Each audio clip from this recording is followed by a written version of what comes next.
NLL 안에서 쐈다고 우기면 되니까.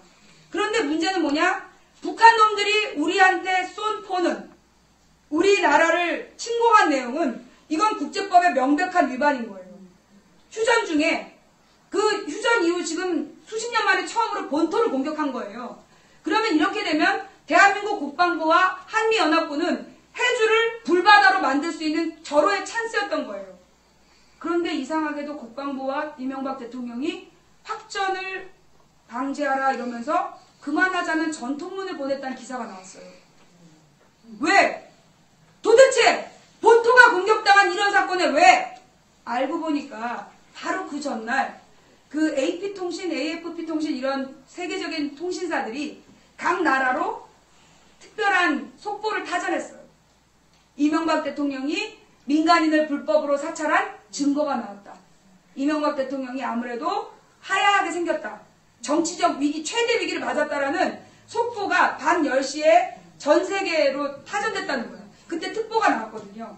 원충현이라는 그 청와대 직원이 비밀리에 민간 사찰하고 그 내용을 그 대포폰으로 서로 정보 주고받고 이랬던 주장들의 증거가 나온 게 연평도 포격 바로 전날이었던 거예요.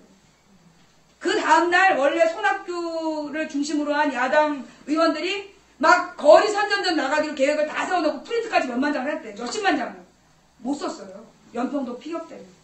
그래갖고 2주 동안 연평도 피격 사건이 중심이 돼요. 그런데 9일 만에 야당 의원들이 국정원장을 불러갖고 질문을 합니다. 야! 너 국정원장이 돼가지고 그 북한에서 남한을 공격할 수 있는 가능성이 있다는 것을 왜 미리 조사해서 정부에게 알려주지 않았냐. 그래야 청와대가 대책을 세울 거 아니냐. 막 비난했어. 이 애가 보고했는데요. 청와대에 얘기를 해보는 거예요. 국회에서. 그래가지고 뭐? 언제? 8월에 했는데요. 기사가 나옵니다. 그러자 제가 근데 그러고 나서 청와대가 당황을 했고 바로 반론 기사를 내요. 우리는 그런 보고 받은 적 없다. 그 다음에 원세훈이 자기가 위기에 몰리니까 대통령을 위기로 몰았다는 비난 보도까지 나와요. 그래서 망치부인이 딱 제목을 적죠. 청와대랑 국정원장이랑 누가 거짓말하는 거니? 그래갖고 반나절 동안 사람들이 막 이게 뭐야? 무슨 일이야? 난리가 났어요. 자, 그러면 미리 그 남한이 공격당할 가능성이 있다는 걸 알면서 6시간에 걸쳐서 3,600발 1시간에 쏠 수 있는 건 3,000발을 나눠 쏘고 피격을 당하자마자 중단시켰다는 거야? 라는 얘기가 퍼져나가는데 갑자기 안상수 씨가 인천에 갑니다. 그리고 보험병을 하나 집어들고 이게 탄피예요? 탄피? 라고 얘기를 해요. 그러자 그 옆에서 또 하나의 국회의원이 이게 155mm입니다. 그 둘이서 뻘짓을 하면서 기자를 불러요. 와봐! 기자가 딱 봤더니 이거 보온병인데요. 쌩 난리가 난 거예요. 보온상수라고 온 세계를 뒤엎어서 나중에 안상수가 무슨 베트남인가 갔는데 베트남 초등학생이 아이 보온상수다 보온병이다 딱 생겨가지고 그들이 해외 순방을 못했다고. 그만큼 국제적으로 유명해진 보온상수. 자, 그 옆에서 155mm 포라고 얘기한 사람이 누구냐? 포병부대에서 장군 된 사람이에요. 포병부대에서 별다른 사람이 보온병하고 탄피하고 구분을 못했을까요? 그럼 왜 보온상수가 그렇게 떴을까요? 바로 국정원에서 청와대에 보고했다는 뉴스. 보온상수 모르시는 분 아무도 없죠? 그런데 국정원에서 그런 보고했다는 거 아무도 모르잖아요. 이게 충격 상세형 아이템이었다는 걸 이번에 알게 됐죠. 일종의 보도의 물타기였던 거예요. 뉴스를 돌린 거죠. 그게 이제 그 당시 연평도 사건에 있었던 팩트. 그러면 뭐 정부에서 유도했다는 거야. 제가 그런 말 했습니까? 저 그런 말 한 적 없습니다. 저는 그냥 있는 대로 사실만 나열했어요.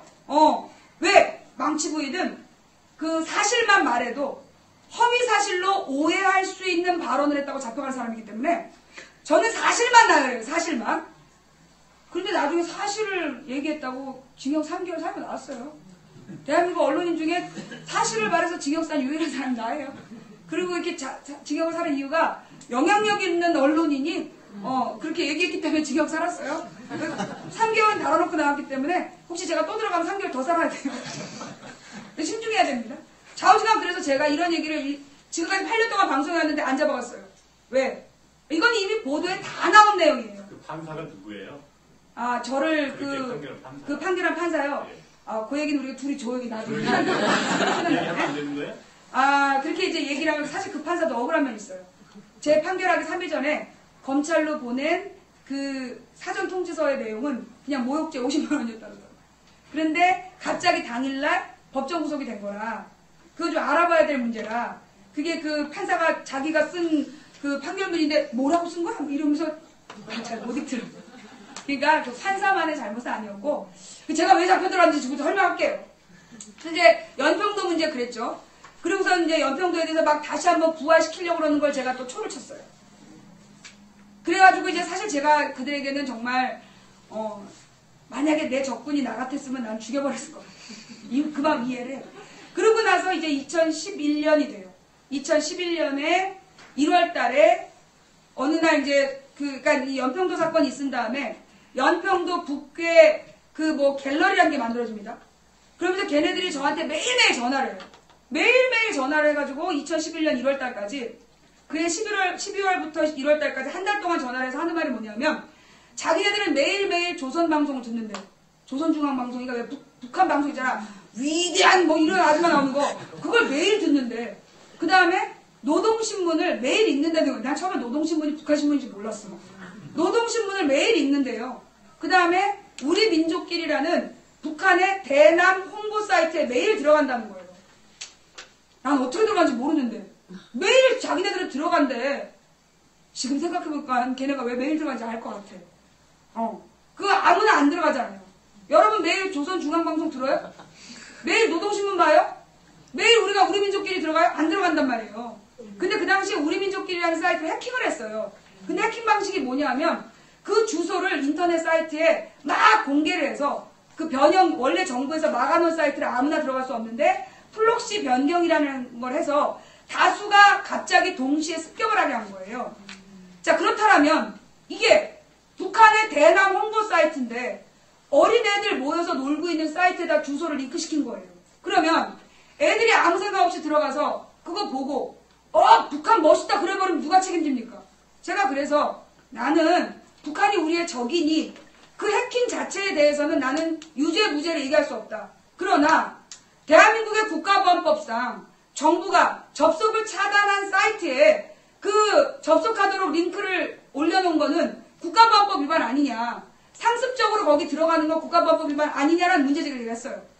그러자 빨갱이년이라고 위대한 우리 민족끼리 해킹한 애들을 욕했다고. 전혀 다른 얘기잖아요. 나는 해킹에 대해서 옳다 그러다 말 안 하겠다.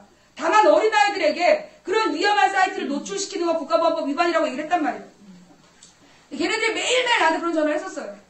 그러다가 결국 그 방송통신위원회, 그래서 제가 국정원에 전화를 합니다. 생방송으로 111에 전화를 해가지고 그 정부에서 접속을 차단한 사이트에 수시로 의도적으로 접속하면 국가보안법 위반입니까? 물어봤더니 국가보안법 위반이래, 여직원이. 그 생방송을 다 본 거야. 그런데 3일 동안 애들이 다시 전화를 해보라는 거예요. 계속 와갖고 다시 한번 전화해보래, 국정원에. 야, 국정원에서 얘기하는 거 우리 다 같이 들었잖아. 근데 계속 전화해보라는 거예요. 다시 전화했어요. 그때 여직원이 문의하신 사항은 자기가 답변할 수 없다는 거야. 아니, 국정원에 전화하면 답변이 바뀔걸? 그들은 어떻게 알았을까? 노동신문을 매일 읽고 북한 사이트에 맨날 들어가고 북한 방송을 매일 보는 그들은 누구일까? 좌우지간 그런 의문이 생긴 지점에서 방송통신위원회에서 국가보안법 위반이라는 선언을 합니다. 그래서 그 싸움 제가 이겼어요. 그래서 이것들 화가 난 거야. 내 어린 딸의 사진을 걸어놓고 몹쓸 성폭력 댓글을 달아요. 제가 그래서 네티즌들한테 제가 참 시간이 없으니까 빨리 네티즌들한테 나하고 정치적 입장 다를 수 없겠다. 하지만 어린아이한테 이런 거 용서할 수 있냐? 그래서 그날 밤 1월 14일에 그 사이트가 완전히 폐허가 돼요. 어디 가서도 감히 명함을 내놓을 수 없는 갤러리가 돼버려요. 그런데 그 다음날 1월 15일에 한 인간이 당당하게 익명으로 내 딸 사진을 다시 걸고 거기 좌익교수라는 닉네임으로 악플을 다른 거예요. 그리고 그는 잡히지 않았죠. 그게 2013년에 가서야 누군지 밝혀진 거예요. 국정원 직원들이 썼던 아이디였다는 거. 이제 이해가 되시죠? 왜 그들이 그랬는지. 좌우지간 그게 2011년 1월의 일이었어요. 그리고 2011년에 소위 이제 박원순 시장 만들기 프로젝트. 박원순 시장이 그 선거 바로 전날 이게 생방송으로 제가 이제 저렇게 아이폰을 들고 와서 막 인사를 했더니 망치 부인님 제가 시장이 되면 망치부인님 덕분이에요. 생방송으로 나왔습니다. 예. 제가 얼마나 미웠겠어요. 2012년에 그때 막 이제 뭐 처음에 이제 야당이 이제 2012년 총선을 앞두고 제가 그랬어요. 그 당시 한명숙 총리가 당 대표가 되면 안 된다. 한명숙 총리는 너무나 착한 사람이고 관리형 리더인데 2012년은 전쟁이다. 근데 사실 그 당시에 많은 민주주의적인 진보 세력이 그 총선이 야권이 압도적으로 이기는 총선인 줄 안 거예요. 쟤네들은 목숨을 걸었는데 진보 세력은 너무나 널널했던 거예요. 그냥 우리가 무조건 이명박이 너무 말아먹었으니 당연히 진보가 이긴다라고 생각했던 거죠. 저는 달랐어요. 제가 선거 직접 뛴 게 11번이었어요. 선거운동. 저는 아침마다 꼭두 새벽에 지하철역에 서서 수천 명의 관객들의 시민들의 눈빛을 보고 표를 셌어요. 지지율이 어떻게 변동하는지, 뉴스에 따른 영향이 어떤지. 현장에서 다져진 경험으로 볼 때 2012년은 전쟁이었다. 그런데 진보는 전쟁이라고 안 봤어요. 당연히 압승한다. 그래서 자기네가 야당 후보만 되면 무조건 이긴다라는 착각에 빠진 거죠. 그래서 한명숙 총리를 당 대표로 밀어요. 저는 그때 안 된다. 그러면 저들은 반드시 한명숙, 늙고 무능한 야당 지도자 대 젊고 카리스마 있는 박근혜, 몇 살 어리다고.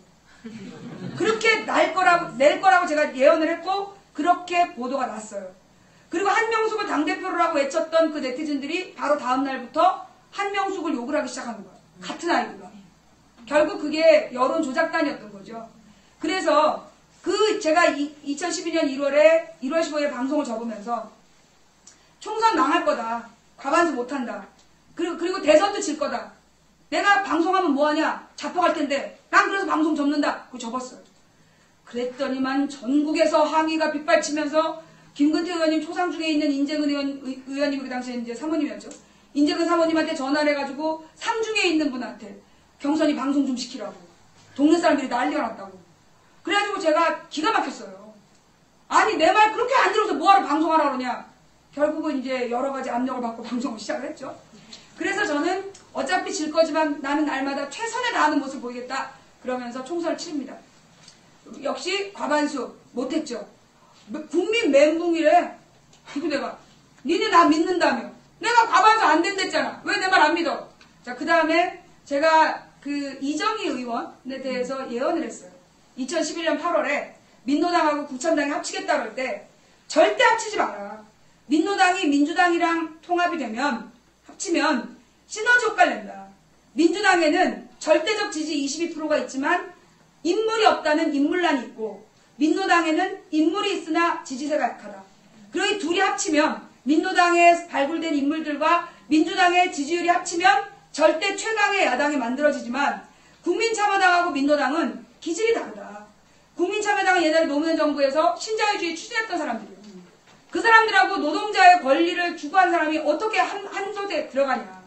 얘네들은 선거가 끝나면 반드시 박살날 것이고 그러면서 이정희가 가장 첫 번째 희생을 당할 것이다라고 제가 8월에 얘기한 게 인터넷에 떠돌고 있어요. 아무도 안 믿었죠? 역시 2012년 3월 이정희 의원이 후보 사퇴합니다. 자, 그 다음에 총선 과반수 안 될 거라는 얘기도 맞았죠? 그 다음에 제가 6월달에 2012년 6월달에 문재인은 대통령 할 수 없다 라고 얘기했어요. 왜냐? 문재인은 성직자 스타일이다. 대통령은 가장 결정적인 순간에 적장의 목을 벨 수 있는 그 기계 있어야 된다. 노무현은 있었다. 심지어 적장만이 아니라 필요하다면 측근의 목도 벨 수 있는 기계가 있었다. 그러나 문재인은 가장 결정적 시기에 칼을 거둘 사람이다. 그래서 안 된다는 얘기 제가 분명히 했습니다. 찾아보세요 인터넷에. 역시 2012년 12월 16일 제가 감옥에서 그 장면을 목격하게 되죠. 그래서 제가 이제 그 다음엔 이런 예언을 했어요. 8월 달에. 안철수는 절대 아름다운 단일화해줄 사람 아니다. 그러니 안철수 띄우지 마라! 그렇게 얘기를 했어요. 아무도 안 믿더라고요. 그리고선 마지막에 이제 문재인 선수로 일단 맞춰지고 안철수가 포기하잖아요. 갑자기 그냥 들어가는 바람에 황당 단일화. 그러면서 힘을 못 받고. 그럴 때 막 사람들이 저한테 안철수가 후보 등록 안 한 걸로 태어나서 할 수 있는 가장 좋은 일을 한 거다. 그러니 안철수는 잊어라. 그리고 이제 문재인이 뭘 줄 건가? 문재인이 국민을 위해 뭘 할 것인지를 얘기해라. 그러나 대한민국의 진보 세력은 마지막 날까지 안철수가 선거운동 나오냐 안 나오냐가 논점이었어요. 그 다음에 그 12월 16일 제가 사실은 우리 딸을 낳고 그 산후풍이 걸려요. 그래서 그 추울 때 발이 너무 시려워서 하루에 따뜻한 물로 한 3-4번 그 조격을 해줘야 돼요. 감옥에 들어가면 일주일에 딱 2번만 온수라는 이름의 미지근한 물을 만날 수 있고 나머지는 아주 냉수, 얼어붙을 것 같은 냉수로 씻어야 돼요. 안 씻었죠. 나 일주일에 2번 마시고. 그러다 보니까 발이 너무너무 시려웠어요. 그렇게 힘들었던 12월 16일. 그리고 그 지점에 그때 이제 제 가슴이 어땠냐. 우리 딸이 처음으로 면회 온 날. 우리 딸이 굉장히 당당해요. 엄마가 구속이 되면 다른 애들 숨길 텐데 지 카톡 프로필로 무고한 우리 엄마를 석방을 그 다음에 이제 면회를 와서 엄마가 옆에 못 있어 미안해 했더니 아빠가 잡혀간 것보다 낫지. 아빠가 밥을 해주니까 그래? 하도 불편한 거 없어 엄마 그러더라고요. 그래서 이제 그 안에서 살고 있는데 얘가 처음으로 특별 면회를 온 날 이런 바닥에 앉아서 저 의자에 앉지 않고 제 허리를 감싸고 30분 동안 떨어지지 않는 거예요. 그때 제가 민주주의고 나발이고 언론의 자유고 나발이고 반독재고 나발이고 다 필요 없다. 나는 무조건 나가면 딸만 생각하고 딸하고만 살 거다. 돌겠더라고요. 확 뒤집어진. 그렇게 상심한 마음으로 살아가던 하루하루였어요. 12월 16일. 나는 내가 하지도 않은 말을 했다는 누명을 쓰고 선거법 위반으로 법정 구속이 돼서 징역 8개월형을 살고 있는 그 순간 12월 16일 박근혜 대통령 후보가 텔레비전에 나와서 이런 얘기를 합니다. 성폭력 범죄자들이나 하는 미행을 하고 감금을 하면서 국정원 여직원이 댓글을 달았다는 증거가 없는 걸로 나왔지만 이란 표현을 해요. 모든 사람은 그때 문재인이 제대로 못했다 했다 얘기했지만 저는 달랐어요. 내가 본 8개 신문에는 어디에서도 그런 얘기 없었다. 저 여자는 어디서 그런 말을 들었을까? 그래서 제가 다음날 아침에 면회로 온 남편이 여보 당신 추웠죠? 필요 없어. 검색해봐. 그러면서 그 박근혜 대통령 후보의 발언 이전에 그런 뉴스가 나온 게 있는지를 검색해보라고 시켰어요. 없다고 그러더라고요. 없어요. 그러면 어떤 언론에도 보도되지 않은 내용을 비선으로 받았다는 얘기야. 그러면서 국정원 여직원이 댓글을 달지 않았지만이라고 단정적 표현을 했어요. 아는 걸로 보이지만도 아니야. 않았지만. 그러면서 상대 후보를 성폭력 범죄자나 할 법한 이런 표현으로 굉장히 인신모독을 한 거예요. 이거 제가 당해봐서 하는데요.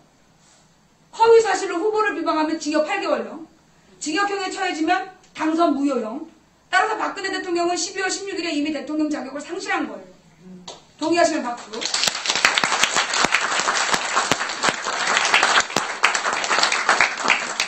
그래서 제가 계속 메시지를 감옥에서 보낸 거예요. 지금은 그 12월 16일 그 발언에 출처를 대라는 싸움을 해야 된다. 막 얘기했는데 아무도 안 들어. 부정 개표가 있었다. 뭐 표를 속였다. 한 달 동안 쌩 난리가 난 거예요. 제가 나중에 나와서 찾아보니까 1월 20일까지만 그랬어. 왜? 대통령에 대한 문제 제기는 한 달 동안만 할 수 있다는 거예요. 그래서 한 달 동안만 어떤 특정 세력이 나타나서 그 박근혜 대통령의 그 발언, 명백한 허위사실로 후보 비방한 그 발언으로 포커스를 못 맞추게 그 투표수 조작했다라는 증거가 아직까지 확실하게 나온 게 없잖아요. 있어요? 없어요. 정말 내가 그거 조작했어라고 누가 양심선언하기 전에는 밝혀질 수 없는 내용으로 한 달 동안 국민을 후린 거야. 그리고 난 다음에 제가 2월 8일에 나왔죠. 나와서 그날부터 계속 4월달까지 도대체 박근혜 후보가 뭐 믿고 그렇게 얘기했냐고 계속 물고 들어줬더니 검찰에서 증거를 내놓기 시작했어요. 6월달에. 그래서 국정원 여직원이 그 사용했던 데스크탑 노트북 기타 등등을 다 뒤져서 소위 범죄 일람표를 1970몇 개를 찾아내요. 범죄 일람표가 뭐냐면 그 여자가 썼던 기록들을 그 컴퓨터에서 복원해낸 거예요. 이걸 공개를 해버려요. 인터넷에. 그래서 밝혀진 거예요.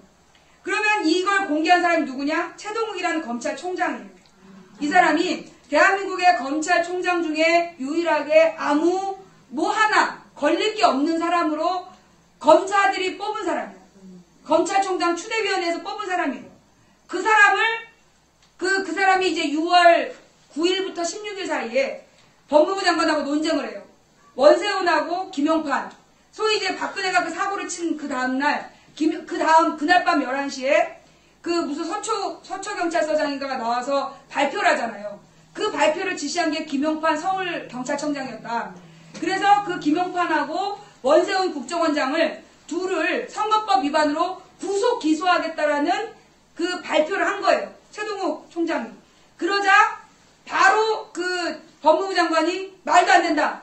구속 못한다라고 그래서 일주일 동안 싸워요. 그 일주일 동안 싸움하는 도중에 최동욱 혼외자 얘기가 나오는 거예요. 그러니 그럼 최동욱 혼외자는 밝혀졌습니까? 아주 간단하게 DNA 검사하면 되잖아요.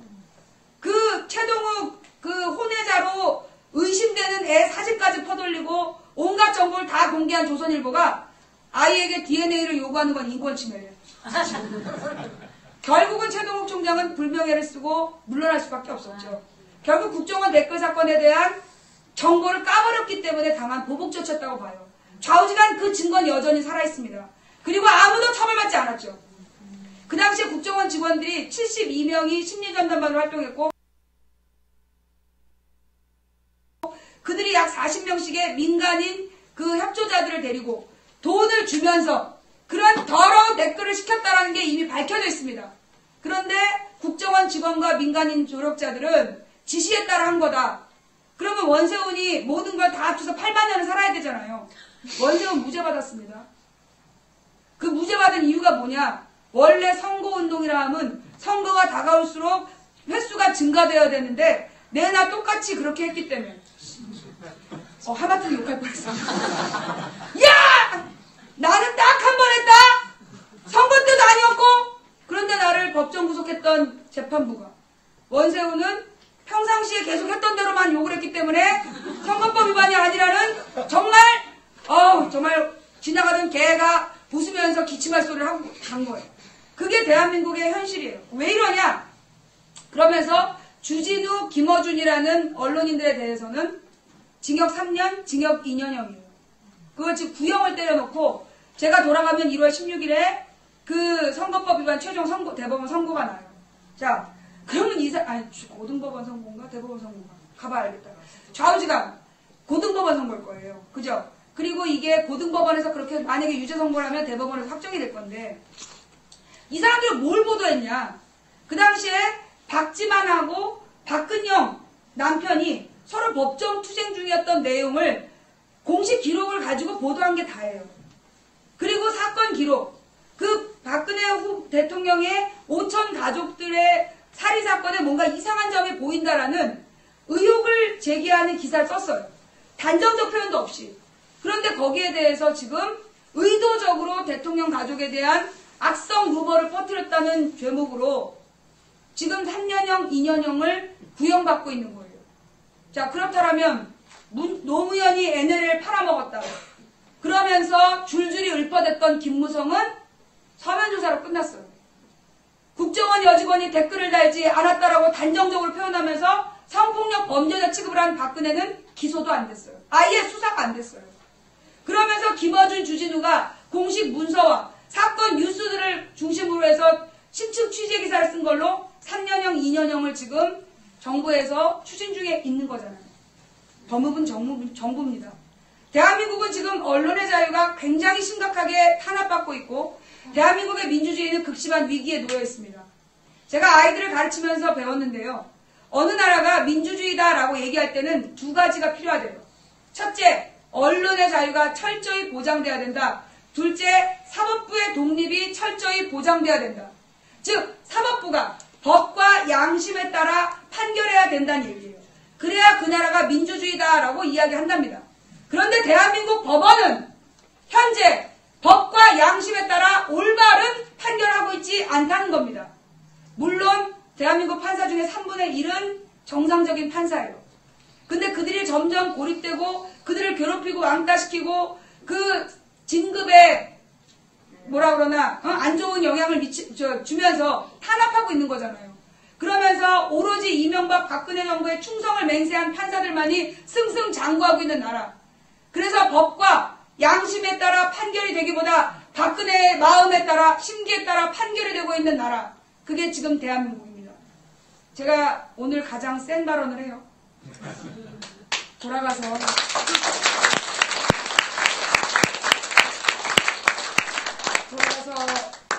과연 저의 입국을 받아줄지. 지금 미국 교민, 미국 시민권자인 신은미 씨는 출국이 정지당해 있고 한국인 망치부인은 입국을 정지당하는 거 아닌가라는 생각이 잠깐 들지만 제가 백악관 앞에서 길거리 수다방을 하는데 눈물이 복받치더라고요.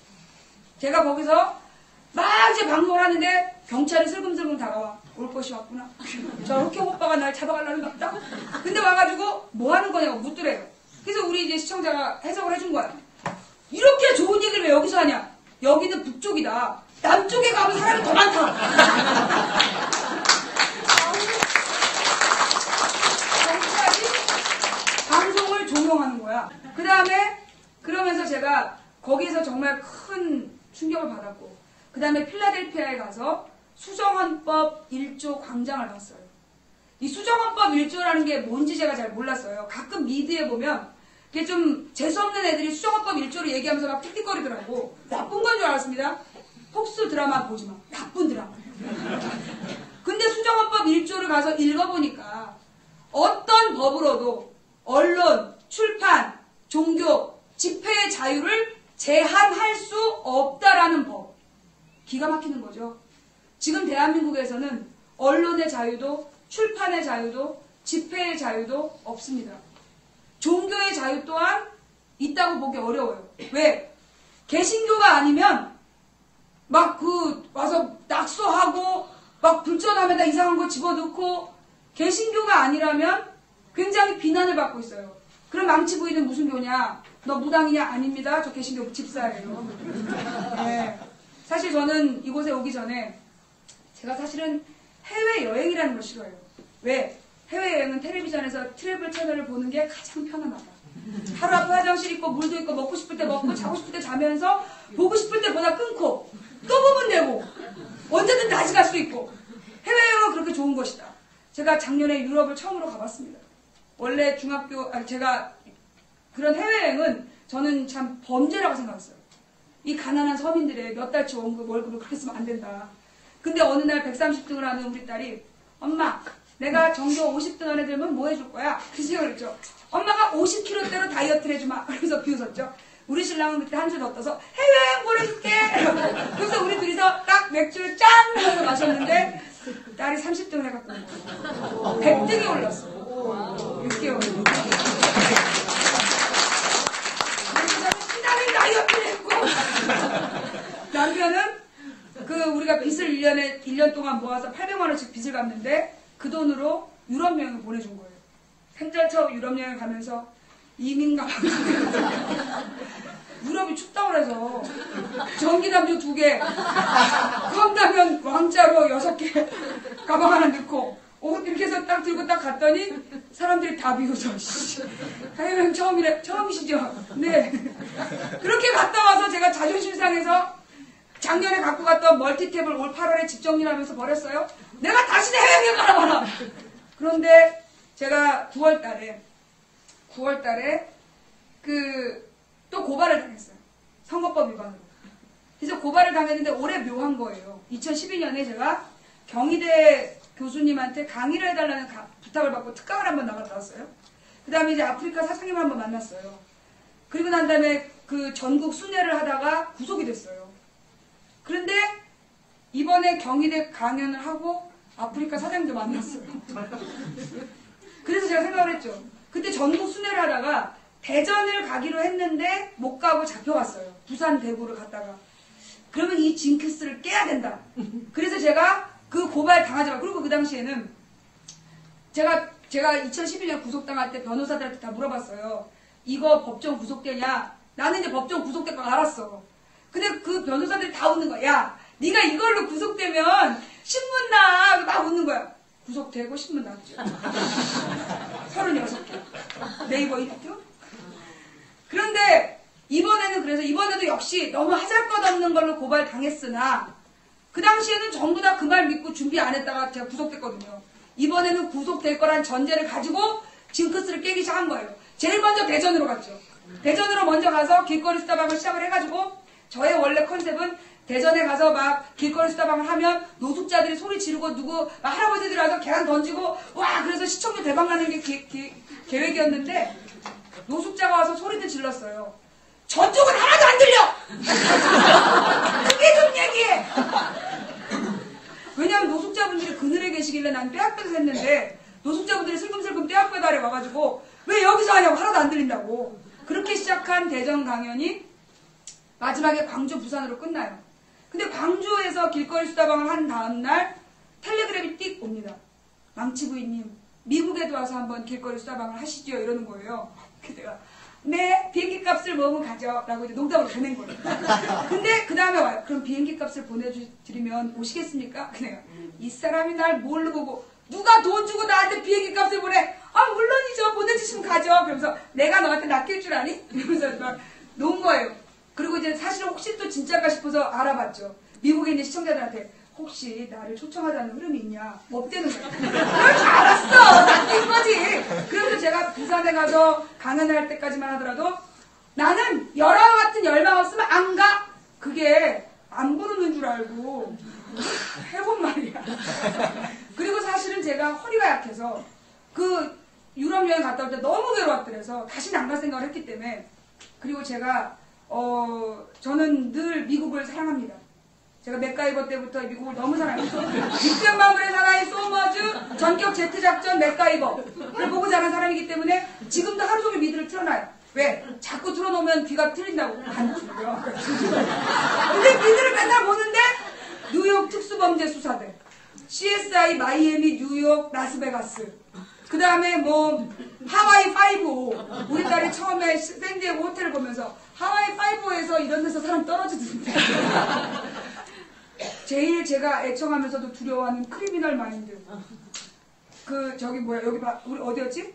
바로 전에 왔던데. 필라델피아 연쇄살인범. 저는요 미국에 오면 숨 마시고 총 맞는 줄 알았어요.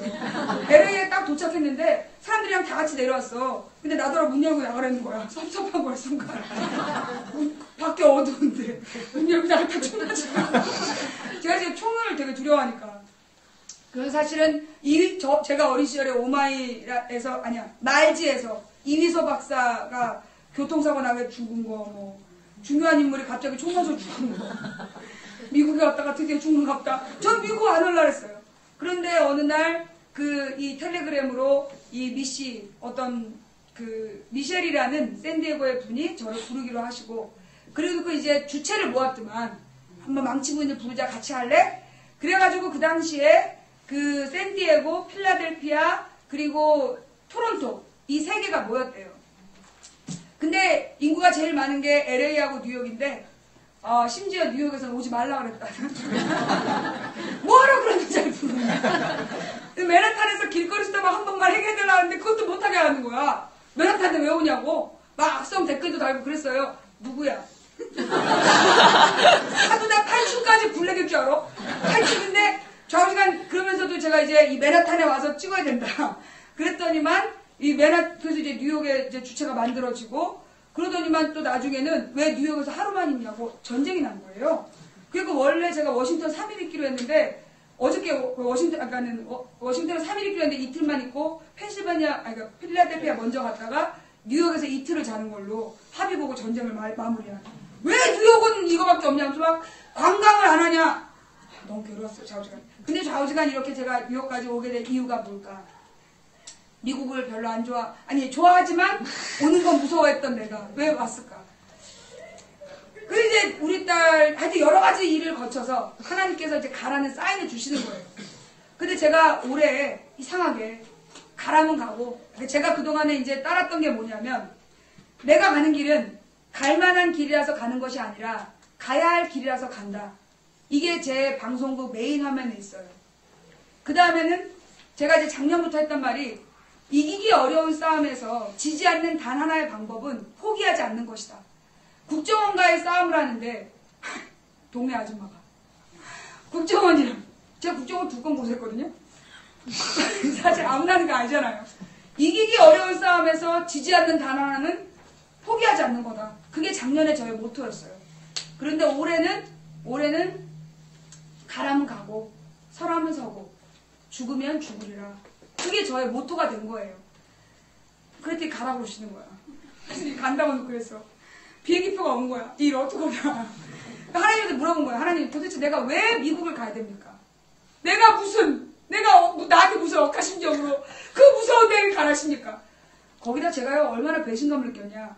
날 부른 사람들이 이제 미씨, 미주, 미씨 맘들이래. 알지도 못한 아줌마들인데 나는 자기네들끼리 아는 줄 알았어. 지들끼리 얼굴도 몰라. 그날 부른 거야. 제가요 아무리 나를 막 지지하고 막 해준다고 그러고 막 특히 별풍선을 많이 쏘면 블랙거려요. 수상한 말. 절대 안 믿어요. 왜? 제가 사람을 믿었다가 상처를 받아서 내가 인간을 믿지 않는 사람이에요. 그리고 제가 인간을 믿고 뭘 도모하지 않는 사람이에요. 차라리 강아지를 더 믿어. 그런데 미국에서 나를 부른다는 그 말도 안 되는 이 상황. 저는요 사실 공항에서 돌아가려고 했어요. 가보면 아마 이 티켓이 가짜일 것이다. 근데 그래서 만약에 저 혼자 갔으면 그 이 티켓이 오는데 문제가 있었어요. 그 계산하는 과정에서 문제가 있어서 제가 이제 저 혼자 갔으면 그거 이제 이 텔레그램으로 제가 가고자 하는 마음이 굴뚝 같았으나 어쩔 수 없이 못 가게 됐습니다. 죄송합니다. 하고 집에 갈라 그랬는데 시청자 중에 하나가 따라온 거야. 승무원 출신. 그 이 티켓의 문제를 순식간에 해결해버린 거야. 그래서 비행기를 탔어. 근데 이제 또 문제는 내려오는 과정에서 또 막힐 수도 있잖아요. 근데 웬 이쁜 한국 여자가 말을 거는 거야. 우리 이제 어디서 짐을 찾고 아니 짐 찾는 게 나는 비행기에서 딱 내리면 짐 찾는 줄 알았어. 멀어. 어디로 가야 될지도 모르는데 웬 이쁜 한국 여자가 말을 걸어. 남자가 말 걸었으면 눈 찔렀을 거예요. 이쁜 여자가 말을 걸었기 때문에 경계심을 풀고 졸졸졸 따라서 짐을 다 찾은 다음에 이분이 맨 마지막 세관 신고서 내는 데까지 나 안내해주고 자 여기서 안녕할게요. 그리고 호련히 사라졌어. 그래서 제가 나오니까 LA의 주체가 환영합니다 하고 있더라고요. 그래서 여기까지 온 거예요. 그러면서 제가 미국에서 한국에 나올 때 제가 짐이 굉장히 많았어요. 노트북에 막 굉장히 장비가 많기 때문에 이 통과하는 게 쉽지 않을 거라고 생각했어요. 그런데 검색대를 가는데 왠지 저 번호로 가고 싶은 거야. 그래서 그 번호로 갔어. 아무도 날 막지 않았어.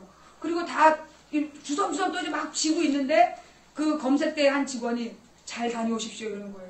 네? 방송 잘 보고 있습니다. 쭉 가보는 거예요.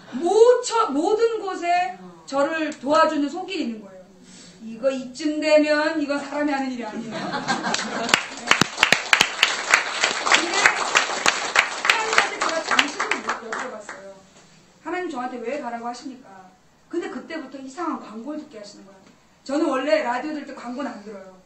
근데 광고가 나오는 거예요. 라디오에서. 700만 교민의 무슨 사이트 이러면서 어떤 사이트를 계속 홍보를 하는 거예요. 근데 이 사이트에 대한 광고가 미씨맘들이 박근혜에 대한 그 과격한 환영 행사란 다음부터 나오기 시작했어요. 그러니까 문제는 뭐냐면 다음에 또 한국 교민들이 박근혜 대통령을 비판하는 어떤 액션을 취하면 그게 사실은 700만 교민의 입장이 아니라는 그런 발언을 준비하는 거 아닐까라고 제가 생각했어요. 거기까지는. 근데 그분께서 위에서 그분께서 이러면 북한인 줄 알아요. 그 위가 저 위가 아니에요. 저 위. 그분께서 저한테 뭐라 그러시냐면 700만. 네? 700만 뭐? 저 700만 원 주시게요? 네가 가서 미국에 가서 할 일 있다. 뭐냐? 미국은 자유와 민주주의를 누구보다도 사랑하는 나라이고 거기에 있는 한국 교민들은 누구보다 애국자이고 그러면서 미국은 유럽과 달리 인터넷이 굉장히 발달된 나라다 라는 거 알려주시는 거예요. 그래서요? 700만. 그래서 깨달았죠. 뭐냐? 지난번에 우리 미씨맘들이 그 박근혜 대통령에 대한 과격한 환영 행사라는 걸 제가 봤어요. 저는 이게 문제가 되겠구나라고 생각했어요. 왜냐하면 우리 한국 사람들 착해요. 면전에서 나쁜 말 하는 걸 참 어려워합니다. 그런데 대통령이 왔는데 거기에 아무리 그 여자가 무능하고 문제가 있더라도 외국 사람들 보는 앞에서 그렇게 하는 게 부끄럽게 여길 것이다. 그래서 이 투쟁 이후에 굉장히 위기에 처할 것이라고 생각했더니 역시 종북몰이 들어가고 그 다음에 미씨맘들은 굉장히 위축이 됐더라고요. 그럼에도 불구하고 제가 그 투쟁에 대해서 지지를 보냈어요. 왜냐하면 그 투쟁으로 한국에서 정말 절망하고 포기한 한국 사람들에게 그게 위로가 됐고 나라면 그런 방식의 투쟁을 하지 않아요. 같은 비용으로. 하지만 어쨌거나 그 열정을 가지고 하는 그들의 마음을 나는 못 따라갔기 때문에 나보다 더 열심히 싸운 사람을 비난하는 것은 민주주의가 아니라고 저는 생각했어요. 그래서 그 투쟁은 의미 있는 투쟁이었다라고 생각했습니다. 그러면서 제가 느낀 게 뭐냐면 그분들의 막 그 터질 듯한 열정, 얼마나 열정이 많으면 그 돈을 모아서 광고를 다 넣겠어요. 얼마나 열정이 많으면 몇 시간씩 버스를 타고 비행기를 타고 날아가서 그런 시위를 했겠어요. 그 열정을 올바른 방향으로 유도할 필요가 있겠구나. 감히 뭐 제 말, 저는 원래 뭐 그렇다 제가 얘기해서 기대는 안 해요. 다 내 말 안 듣기 때문에 큰 기대는 안 하는데 그냥 던지고 가는 거야. 던지고 가는데 소위 그 전 세계에, 그러니까 여기 지금 뭐 150만이라고 또 어떤 분이 자료를 보내주셨는데 확인해보니까 200만이 넘더라고요. 미국에 200만 한국 교민이 살고 있고 그 다음에 한국과 일본을 제외하고 인터넷이 가장 발달된 곳이고 한국이나 일본하고 비교할 수 없이 자유와 인권, 민주주의를 사랑하는 이 지역에 누구보다 강한 애국자들인 한국 교민들이 중심이 돼서 전 세계의 민주 시민들을 묶어낼 네트워크를 만들어야 된다.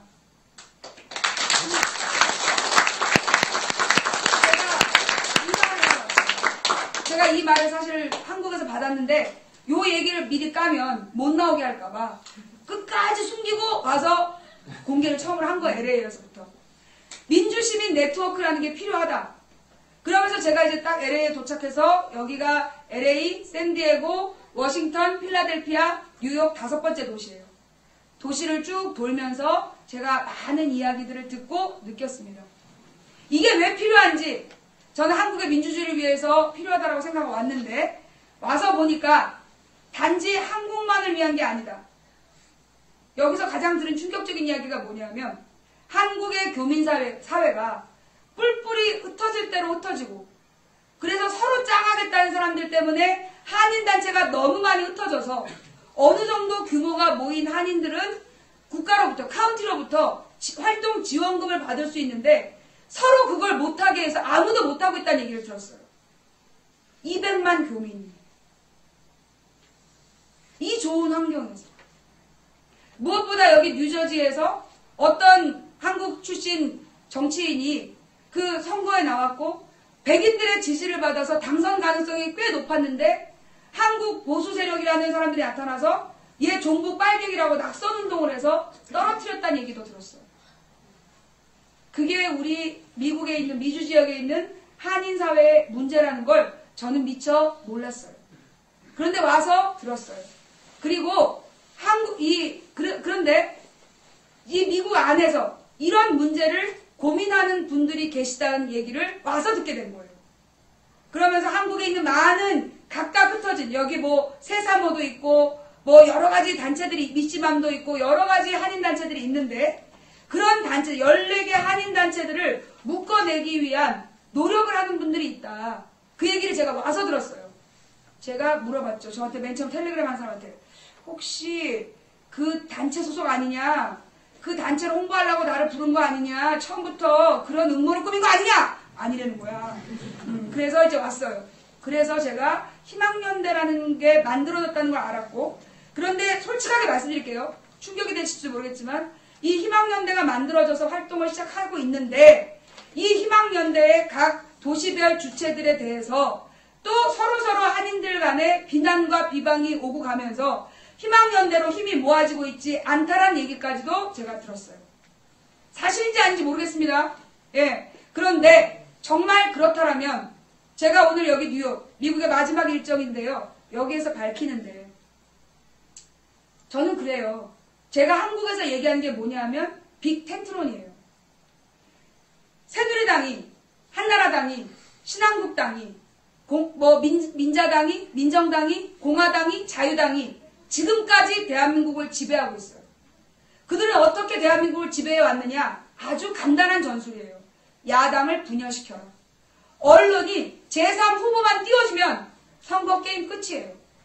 언제나 당선 가능한 2등이 아니라 새롭게 뜨는 3등에다가 언론이 계속 포커스를 주면 반드시 2등이 떨어져요. 표를 갈라서. 그 단순한 방법으로 대한민국을 지배해 오는 거예요. 그러면서 진보는 분열로 망한다. 보수는 부패로 망한다. 안 망합니다. 부패해도 안 망해요. 부패를 걸음삼아 더 번성하죠. 늘 언제나 진보만 망해왔던 거예요. 그래서 제가 한국에서 주장한 게 뭐냐면 이 빅텐트론. 모든 민주주의자가 모여야 된다. 너는 안 돼. 넌 안 돼. 넌 양아치야. 너는 친노야. 그렇게 얘기하지 말아라. 제가 가장 인상 깊게 본 영화 주유소 습격사건이라는 한국의 3류 영화가 있어요. 거기 유호성이라는 배우가 대사 딱 하나로 인기를 끌었습니다. 한 놈만 팬다. 한 놈만 팬다. 그 한 놈만 팬다라는 게 무서워서 누군지 모르지만 지가 그 한 놈이 될까봐 아무도 못 나서는 그 장면이 너무 카리스마 있었어요. 그런데 바로 우리에게 필요한 거 그거 아니냐. 우리는 왜 정말로 잘못되어 있는 그 적을 앞에다 놓고 왜 우리끼리 총질하냔 말이야. 왜 우리끼리 뒤통수에다가 돌 던지냔 말이에요. 그래서 우리는 맨날 지는 거예요. 왜 세월호 이후에 국민들이 저렇게 절망하고 왜 세월호 집회에 올라왔던 미씨들이 왜 다 가정으로 돌아갔겠습니까? 니들이 그렇지 뭐. 너네 지금은 이러지만 또 갈라질 거잖아. 서로 뒷말하고 어머 누구누구가 그랬대. 진짜? 그럴 줄 알았어. 그래서 옛날부터 그렇더라. 서로 텔레그램 따로따로 하면서 그렇게 분열하고 그런 모습에 실망한 미씨들이 혹시 가정으로 돌아가 버린 것은 아니었을까. 그래서 제가 이 자리에서 한국에 계신 시청자 여러분과 이 자리에 계신 이 뉴욕에 굉장히 많이 오신 교민분들을 제가 이 뉴욕의 상징 아닙니까? 뉴욕 교민분들께 부탁드리는데 정말 여러분들이 중심이 돼서 이제 우리 미주에 있는 한인교민 모두 뭉치자 운동을 전개해 주십시오. 우리 한국 사람들이 어떤 사람들이냐? 우리가 뭉치면요 세계적인 기적이 일어나요. 3.1운동 아시죠?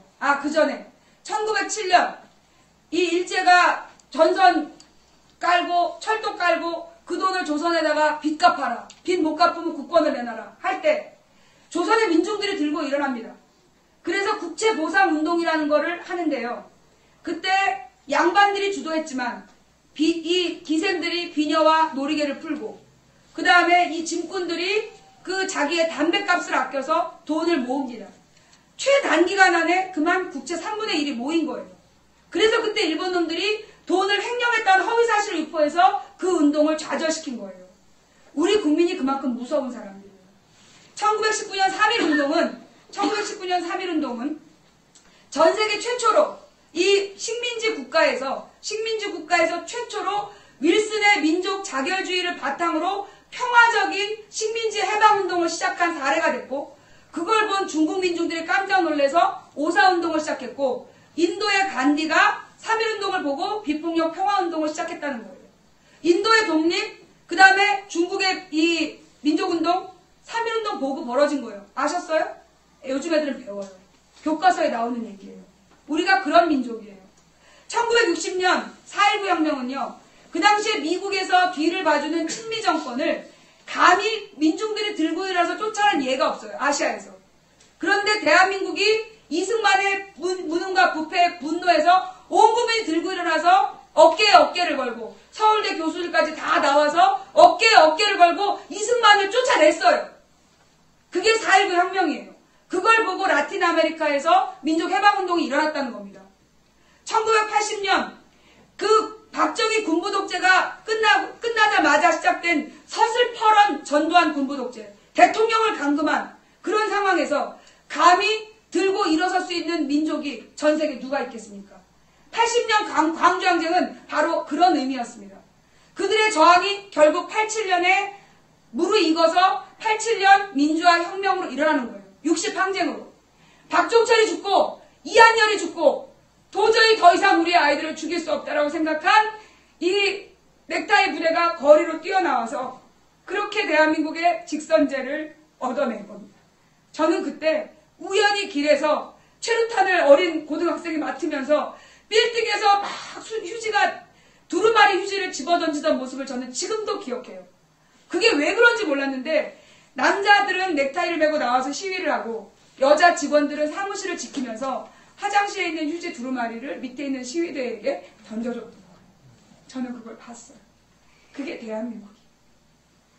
2002년 김대중 대통령이 홍삼 트리오라는 이 언론의 공격을 받아 민주당은 도저히 정권 재창출이 불가능했던 당시에 광주는 노무현이라는 경상도 후보를 1등으로 밀어줍니다. 그 뒤로 파죽지세로 민주당 후보로 노무현이 당선이 됐고 그는 국민 경선을 통해 대통령 후보가 됐습니다. 그래서 정말 국민들의 마음과 뜻을 모아 대통령으로 만들어낸, 그래서 이 노사모라는 그 움직임을 오바마 대통령이 그걸 보고 모방해서 만든 게 무브온이라는 인터넷 운동이래요. 여러분 그거 아셨습니까? 노무현 대통령의 노사모 운동을 모델로 오바마가 만든 게 무브온이었다.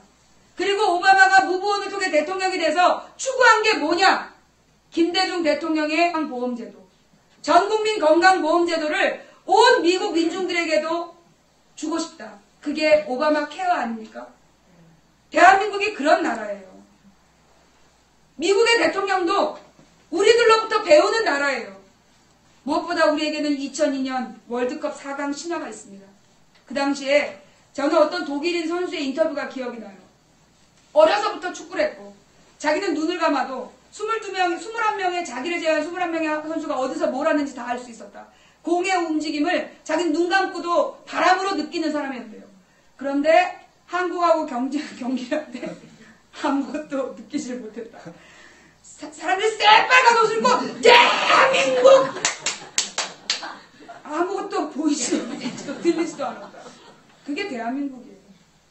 그 4강 신화가 정모 씨는 자기가 로비를 해서 심판들을 구워 삶아서 됐다고 얘기하는데 저는 아니라고 봅니다. 그때 우리 축구 선수들 얼마나 아름다웠습니까?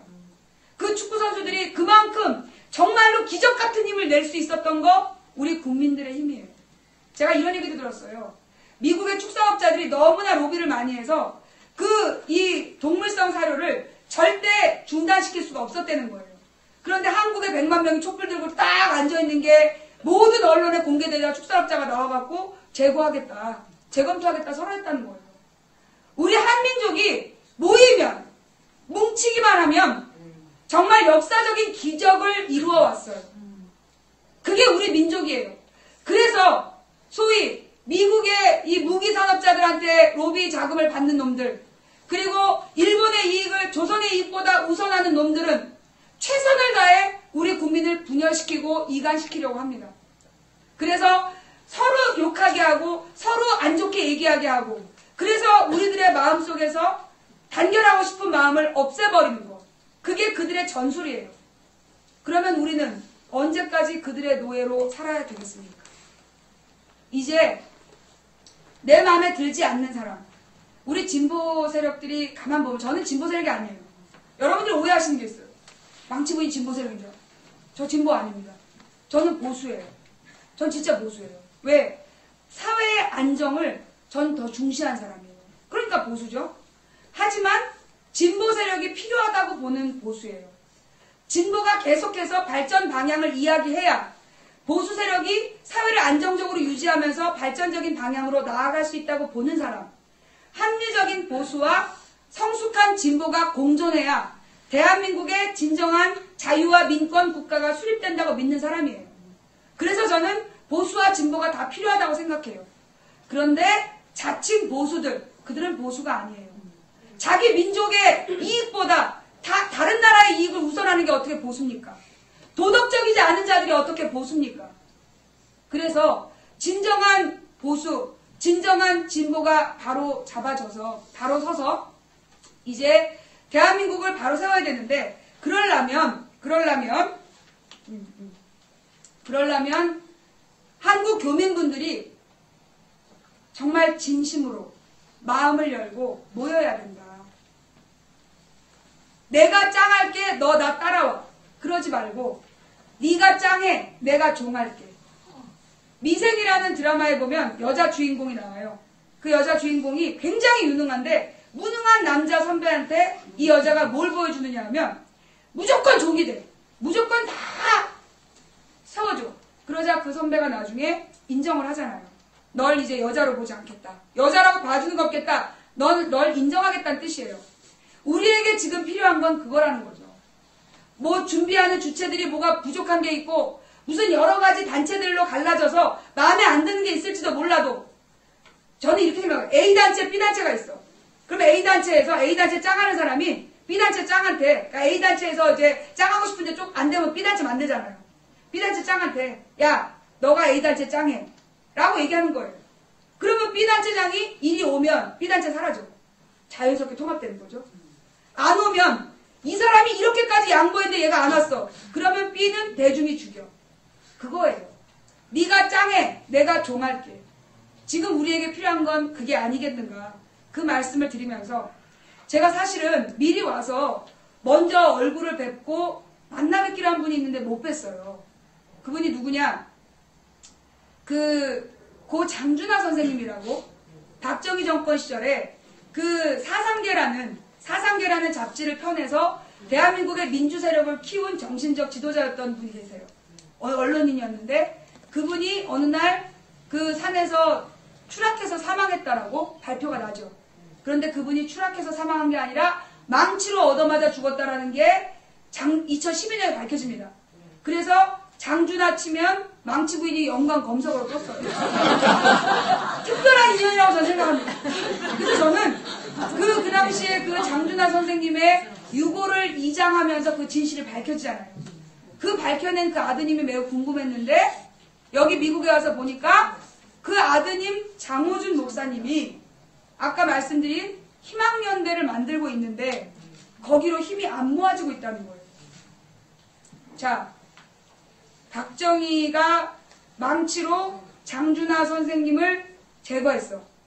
장준하 선생님의 아들이 망치 부인을 가지고 박근혜한테 점점점 구도가 딱 나오는 거 같지 않습니까?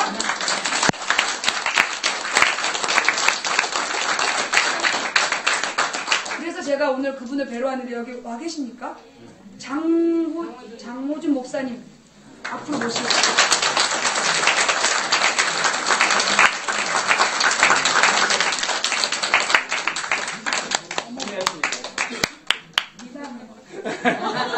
안녕하십니까. 네, 망치부인입니다. 네. 네, 제가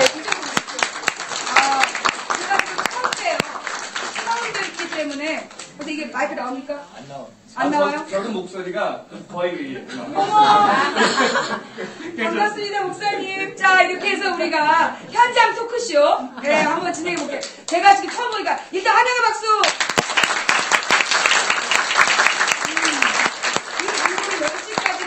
때문에 우리가 45분밖에 없지만 최대한 빨리. 일단 장호준 목사님, 지금 희망연대라는 단체를 만드셨다고요? 예. 그 희망연대에 대해서 설명 좀 부탁드리겠습니다. 희망연대가 시작된 것은요, 뭐 여러분들 이미 다 잘 아시는 내용입니다만, 저도 참 조용하게 살고 싶은 사람인데 어떻게 박근혜가 대통령 후보로 나왔어요. 그래서 그때에 이거는 아니다 싶어가지고 그 박근혜 낙선 운동을 했었습니다. 우리 망치 부인께서는 박근혜가 분명히 될 거라 그러셨는데 저는 좀 달라가지고 박근혜가 분명히 안 될 거라 그랬어요. 괜히 나도 좀 다니면서 좀 이렇게 남이 차려놓은 밥상에 숟가락 하나 얹자 그리고 시작을 했던 건데 박근혜가 됐습니다. 그리고 여러분들 모두 느끼셨던 것처럼 멘붕이 왔죠. 근데 그 당시에요. 제가 박근혜 낙선 운동을 하기 위해서 이 전 미국의 한 11개 도시를 돌아다니면서 강연을 했습니다. 낙선 운동이라고. 네, 그 강연을 쭉 했는데요. 지금 말씀하신 거하고 똑같은 그런 거를 저도 느꼈어요. 저를 초청해서 주최를 하는 사람들이 다 아는 줄 알았어요. 지네들끼리. 지네들끼리 나오나요? 우리가 이름도 통하고 네. 세상에. 그래서는 끝나고 난 다음에 박근혜가 당선되고 난 다음에 제가 생각을 했던 것이 이렇게 큰 미국이라고 하는 것에 각각 흩어져서 같은 생각을 갖고 계신 분들이 있으면 이분들이 모여야 되겠다. 네. 각각 뭐 지금 여행을 하셔서 아실 거예요. 비행기로 7시간씩 왔다 갔다 하는 것입니다. 그런데 그분들이 모이지 않으면 결국은 똑같은 일이 반복될 것이다라고 생각을 해서 희망연대라고 하는 것을 만들게 되었고요. 처음에는 이제 사실은 2년밖에 안 됐습니다. 그런데 처음에 좀 시행착오를 겪기도 했고, 그러다가 이제 와서 저희가 생각을 하고 있는 것은 이런 거죠. 너무 멀리 떨어져 있는 사람들이고, 그러다 보니까 서로 늘 매일 만날 수 없고, 사실 저도 목사입니다. 그래서 교회에서 일주일에 한 번씩 보니까 교회가 잘 돼요. 일주일에 2번씩 수요일까지 보면 더 잘 되고요. 금요일날 철야까지 하면 더 잘 되고요. 구역 예배까지 하면 더 잘 됩니다. 하지만 우리는 그렇게 할 수가 없는 거예요. 그래서는 on, off로 할 수 있는 모임을 만들어보자. 그런 생각을 했죠. 말씀하신 것처럼 저도 그런 생각을 했습니다. 왜 우리가 지금 이런 모양인가? 왜 대한민국이 이런 꼴로 있는가라고 하는 것인데, 제가 생각한 건 이런 거예요. 지금까지 이 대한민국의 역사에서 친일과 친미와 독재, 그리고 그 독재의 권력과 군사, 이 힘을 가지고 나라를 지배했던, 이 민족을 지배했던 사람들이 이 백성들에게, 이 국민들에게 했던 것은 이거예요. 체념하게 만드는 거. 그렇죠. 네. 첫 번째는 이겁니다. 무기력. 니네는 아무리 해봐도 소용없어. 안 돼. 두 번째는 이거예요. 아무것도 너희는 할 수가 없어. 이렇게 되면 그 다음엔 무관심하게 되는 겁니다. 그러면 그래 어차피 안 되는 건데. 그게 좀 더 지나가면 그 다음엔 무감각해지는 거예요. 이제는 감각이 없어요. 어떤 놈이 해먹어도 다 마찬가지야. 신경 쓰지 마. 그리고 나면 그 다음에 남는 게 뭡니까? 체념이죠. 이제 아무것도 우리가 할 수 있는 것도 없고 그냥 그래. 그냥 돈 모아가지고 그냥 좋은 차 사고, 또 돈 모아가지고 그냥 집이나 좀 올리고, 어떤 놈이 아파트값 올려준다면 그거 한번 찍어보고, 이렇게밖에는 되지 않았다는 거죠. 그런데 말씀하신 것처럼요, 저는 이런 생각을 합니다. 이 민족은요, 여러분들, 이 민족은 이미 설명하신 것처럼 3.1운동을 일으켰던 사람들이에요. 아니, 그 이전에 동학혁명을 일으켰던 민족이란 말이죠. 이 민족은요, 4.19, 그 이승만이라고 하는 절대 부패 권력 앞에서 4.19를 만든 사람들이고요. 이 민족은요, 박정희, 그 독재 정권, 그리고 72년도에 유신이라고 하는 초헌법, 아니요, 탈헌법적이고 반민주적인 그런 헌법 앞에 절대 권력을 갖고 군사력을 갖고 모든 것을 가지고 있는 그 박정희 정권 앞에 100만인 개헌 청원 서명 운동이라고 하는 것을 맞짱 떴던 그런 민족이란 말이죠. 여러분들 아십니까? 100만인 개헌 청원 서명 운동이 그러니까 유신이 72년에 되었고요. 100만인 개헌 청원 서명 운동이라고 하는 것이 73년 12월 25일 날 시작을 했어요. 긴급조치가 언제 내려졌는지 아십니까? 불과 2주 만인 74년 1월 8일 날 긴급조치를 내려요. 그 2주 동안. 그 2주니까 크리스마스 있었죠? 연말연시 있었죠? 2주 동안에 100만인 개헌 청원 서명 운동을 했는데 몇 명이 서명했는지 여러분들 아십니까? 아무도 몰라요. 40만 가까이 돼요. 그 당시 인터넷 있었는지 아십니까? 그러니까. 띡띡띡 이거 아니에요. 그 당시 그게 뭔가 하면 여러분들 기억나실 거예요. 얇은 종이 그 편지지 있지 않습니까? 빨간색 이렇게 줄 쳐져 있는 거. 그거를 줄을 이렇게 둘을 갈라가지고 이름 쓰고 주소 쓰고 지장 찍는 거예요. 그걸 40만 명이 했어요. 40만 명. 이런 민족입니다, 우리가. 뿐입니까? 5.18 광주항쟁. 5.18 광주항쟁을 그 엄청나게 무식하고 말도 안 되는 무자비한 전두환 정권 앞에, 전두환 군사 독재 앞에 사람들이 일어선 거예요. 저는 5.18 광주항쟁은 주먹밥 항쟁이라고 봐요. 동네 사람들이, 모든 사람들이 나와서 다 자기 거를 털어가지고 주먹밥 만들어서 먹여주면서 그러면서 같이 일어섰던 그런 민족이란 말이죠. 말씀하신 것처럼 60항쟁을 우리는 만들어야 하는 민족. 이 민족은 말이죠, 우리 이 피 속에, 이 민족의 피 속에 아주 철철이 흐르는 독재에 대한, 그리고 폭력에 대한 반골 기질을 가지고 있어요. 우리는요, 마치 연어가 이렇게 물살을 헤치고 올라가는 것처럼 우리 민족 이 피 속에는 독재라고 하는, 그리고 부정이라고 하는, 부패라고 하는, 민중을 억압하는 그런 폭력의 물살을 헤치고 올라가서 마침내 자주, 민권, 그리고 자유, 어떤 아이들도 돈이 없어서 배고프지 않는 그런 나라, 어떤 사람도 돈이 없어서 병고침을 못 받지 않는 그런 나라를 찾아가는 그 혼이 우리 이 민족 속에 있다고 저는 생각을 합니다. 문제가 있어요. 문제는 뭔가 하면 이 혼이 있고 우리 피 속에 흐르는 이 정신이 있는데 이게 뭉치질 않아요. 어떡합니까? 네. 그래서 제가 왔지 않습니까? 나는 여기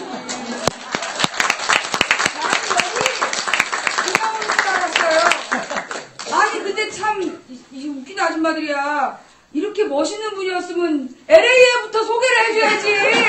아 근데 보니까 사실 LA에 처음 도착했을 때만 해도 목사님과 저를 아무도 연결 못 시켰어요. 그런데 LA 강연을 들은 다음에 사람들이 야 장호준 목사님하고 만나면 재밌겠다 라는 얘기를 하기 시작했고 샌디에고를 끝낸 다음에 이분들 만나게 하자라는 얘기가 나왔고 그 다음에 이제 워싱턴을 갔을 때는 구체적으로 약속이 날짜가 박혔고 그런데 사실 제가 안 오실 줄 알았어요. 바쁘시다고. 근데 오신 거예요. 그래서 제가 그랬죠. 오신다면 내가 밀어드린다. 네. 오셨어요. 네. 네. 자, 이제 제가 보니까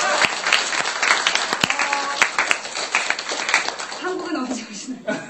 한국은요, 제가 종북 세력 때문에 못 들어갑니다. 어디세요? 예. 이 한국의 종북 세력들이 지금 권력을 잡고 있어요. 여러분들 천안함 얘기 아시죠? 천안함이라고 하는 것이 폭파되던 그 당시에 그 지역에서는요, 미 해군하고 한국 해군이 훈련 중이었어요. 그 훈련이라고 하는 것도 그냥 훈련이 아니라 해군들이 나와서 배 타고 노져라 이러지 않잖아요. 대잠 훈련이라고 하는 겁니다. 그 말은 잠수함 잡는 훈련을 하고 있었어요. 그 잠수함 잡는 훈련을 하고 있는 그 상황에서 미국 해군이 세계 최강입니다. 그렇죠? 자기네들 말로. 우리도 그렇게 알고 있어요. 세계 최강의 해군이에요. 세계 최고의 군사 장비와 세계 최고의 군사력과 모든 것을 가지고 있는 그 미군들이 지금 이렇게 싹 잠수함 잡아 이러고 있는 그 사이를 그것도 NLL 이렇게 살짝 넘어온 게 아니라 공해까지 갔다가 삥 떨어가지고 한 발에 빵 터뜨리고 또 그 길로 어디로 이렇게 도망갔다는 거예요. 그 순간 여러분들 아십니까? 생각해 보십시오. 세계 최강의 미군과 이 엄청난 지금 남북한의 군사비 뭐 말 못하는 거죠. 그 엄청난 돈을 쏟아 부어서 남한의 군사력을 가지고 있는 이들이 보는 사이에 싹 와가지고 빵 터뜨리고 싹 갔다고 하면 그 말을 하는 즉시 뭐가 되냐면요. 세계 최강의 해군은 누가 되나요? 북한이죠. 그 당시에 그래서 실제로 일본에서 그 만약에 남한 정부의 발표가 맞다면 세계 최고의 잠수함 전쟁 기술은 북한이 갖고 있다. 그리고 러시아 예비군이 한국 해군은 밥통이다라고 얘기했죠. 그렇죠. 그런데 그걸 가지고 와가지고 그러는 거예요. 북한이 했다. 그 얘기는 뭔 줄 아십니까, 여러분? 종북이에요. 그러니까 북한 말이 고무 찬양한 거란 말이죠. 북한은 북한이 세계 다 최고다. 잘해. 그럼 세계 말이 안 최고입니다. 이게 아니 그럼 저는요. 그래서 저는 사실 통일 세력이에요. 빨리 통일해야 된다. 그렇죠. 그러면 그냥 북한군에게 맡기면 외계에서 쳐들어와도 우리는 다 이겨요. 알겠습니다.